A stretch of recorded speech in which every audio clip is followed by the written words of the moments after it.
శ్రీ గురుభ్యో నమః. శివాయ విష్ణురూపాయ శివరూపాయ విష్ణవే శివస్య హృదయం విష్ణు వృష్ణోశ్చ హృదయం శివ. శివుడే విష్ణువు అని, విష్ణువే శివుడు అని ప్రపంచం లోపల నడిపిస్తున్న చైతన్య స్వరూపం అంతా కూడా ఒకటే పరమాత్మ, ఒకటే పరబ్రహ్మ అని మనకు చాలాసార్లు చెప్పుకుంటూ ఉన్నాం. అయితే మనకు మహాభారతం లోపల రుద్రుని ప్రసక్తి, రుద్రం శతరుద్రీయ ప్రసక్తి ఎక్కడ ఉందో ఒకసారి తెలుసుకునే ప్రయత్నం చేద్దాం. మహాభారతం లోపల అశ్వత్థామ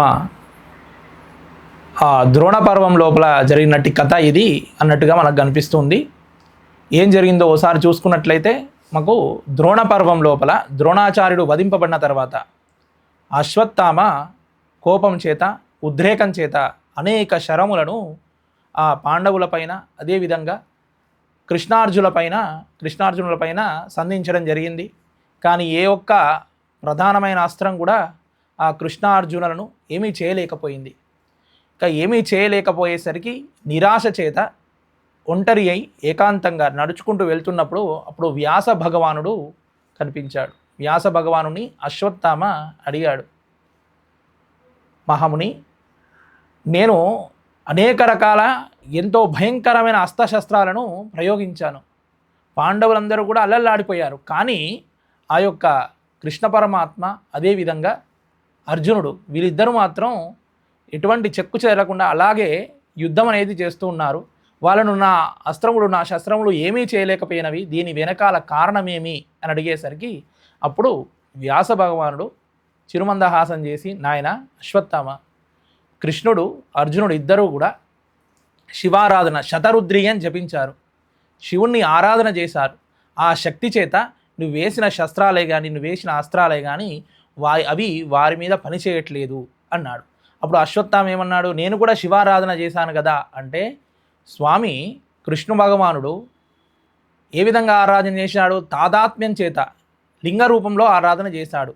అంటే ఏ విధంగా ఆరాధన చేశాడు? అంతటా నిండి ఉన్న పరమేశ్వరుణ్ణి తాదాత్మ్యం చేత లింగ రూపంలో ఆరాధన చేయడం వల్ల అటువంటి ఫలితం కలిగింది అని చెప్పేసరికి అప్పుడు అశ్వత్థామ తెలుసుకున్నాడు. కాబట్టి ఇక్కడ కృష్ణుడు, అర్జునుడు ఇద్దరూ కూడా శివారాధన చేసినట్టి ఘట్టం మనకి ఇక్కడ కనిపిస్తుంది. అంతేకాకుండా అర్జునుడు గొప్ప శివభక్తుడు అని చెప్పేసి తను పాశుపతాస్త్రాన్ని శివుని వరంగా, శివుని దగ్గర ఆ భక్తి చేత ఆ పాశుపతాస్త్రాన్ని పొందినట్టుగా మనకు తెలుస్తుంది. అంతేకాకుండా ఇది గడిచిన తర్వాత ఇంకా కొన్ని యుద్ధాలు గడిచిన తర్వాత అప్పుడు ఒకానొక సమయం లోపల వ్యాస భగవానుణ్ణి ఈ అర్జునుడు మళ్ళీ ఒకసారి కలిసి ప్రశ్నిస్తున్నాడు, స్వామి నాకు ఇంకొక సందేహం ఉంది.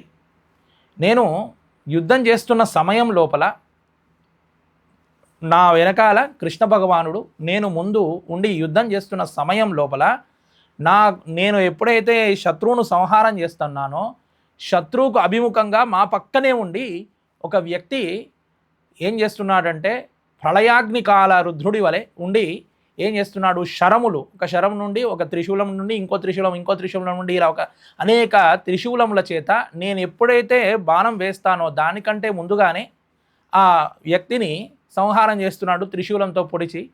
ఆ చనిపోయిన వ్యక్తిని నేను బాణం చేత సంహారం చేస్తున్నాను, ఇది ఏమిటి అని అడిగాడు. అప్పుడు మళ్ళీ వ్యాస భగవానుడు చెప్పి, అది శివుడు నీకు ఇచ్చిన అనుగ్రహం, శివుడి అనుగ్రహం వల్ల నీకు అది కనిపిస్తుంది. నీకంటే ముందుగా శివుడు ఉమాపతి ఆ యొక్క శత్రు సైన్యంలో ఉన్న వాళ్ళందరినీ కూడా సంహరించిన తర్వాత నీవు బాణంగా వేసి వాళ్ళని సంహారం చేస్తున్నావు, ఇది నీకు మాత్రమే కనపడుతుంది. అంటే ఇది శివభక్తి వల్ల పరమేశ్వరుడు నిన్ను కరుణిస్తున్నట్టుగా కనిపించే అంశము అని చెప్పేసి ఆ యొక్క వ్యాస భగవానుడు ఇది చెబుతున్నాడు. ఇది రెండవ ఘట్టం. అశ్వత్థామ చెప్పినప్పుడు అదొక ఘట్టం, ఇదొక ఘట్టం. శివుడు రుద్రుడి ప్రసక్తి అనేది ఇందులో రావడం. అంతేకాకుండా ఇంకొకసారి ఈ యొక్క అర్జునుడు సైంధవుణ్ణి మరుసటి రోజు సాయంకాలం లోపు సంహారం చేస్తానని ప్రతిజ్ఞ పూనినప్పుడు సాయంకాలం లోపల సైంధవుడు అటువంటి శత్రువును సంహారం చేయడం అనేది కష్టంతో కూడుకున్న పని. ఏ విధంగా అని ఆలోచించి కృష్ణ పరమాత్మ నిద్రపోయిన తర్వాత ఆ అర్జునుడి యొక్క సూక్ష్మ శరీరాన్ని తీసుకువెళ్ళి మానస సరోవరం లోపల ఉన్న ఆ శివుని దర్శించి రావడం చేత తర్వాత కాలం లోపల తర్వాత రోజు ఆయన సైంధవుణ్ణి వధించడం జరిగింది అన్నట్టుగా మహాభారతం లోపల మనకు ఈ కథల ద్వారా తెలుస్తుంది. అంటే మహాభారతంలో కూడా రుద్రుని ప్రసక్తి, మహాభారతంలో కూడా శతరుద్రీయ ప్రసక్తి. అందరం కూడా రుద్రం జపిస్తూ ఉన్నాం ఈరోజు. ఆ రుద్రము ఆ శతరుద్రీయం అని చెప్పేసి మహాభారతం లోపల ఒక ప్రత్యేక అధ్యాయం కలిగి ఆ శతరుద్రీయం శ్లోక రుద్రం లోపల ఉండి సామాన్యులు సైతం, మామూలుగా రుద్రం ఎవరు చదువుకుంటాం, ఎవరైతే వేదాన్ని అభ్యసన చేస్తున్నారో, ఎవరైతే రుద్రం నేర్చుకుంటూ ఉంటున్నారో ఆ స్వరయుక్తంగా వాళ్ళు చెప్తున్నారు. కానీ స్వరం లేకుండా శ్లోక రుద్రం అనేది మహాభారతం లోపల కృష్ణుడు ఆచరించినట్టు, కృష్ణుడు చదివినట్టు ఆ శ్లోక రుద్రం అనేది మనకు మహాభారతంలో ఇవ్వబడి ఉంది. కాబట్టి ఈ ప్రమాణాల ద్వారా మహాభారతం లోపల మనకు రుద్రుని ప్రసక్తి, అదేవిధంగా శతరుద్రీయ ప్రసక్తి అనేది వివరింపబడి ఉంది. హర నమ పార్వతీపతయే, హర హర మహాదేవ.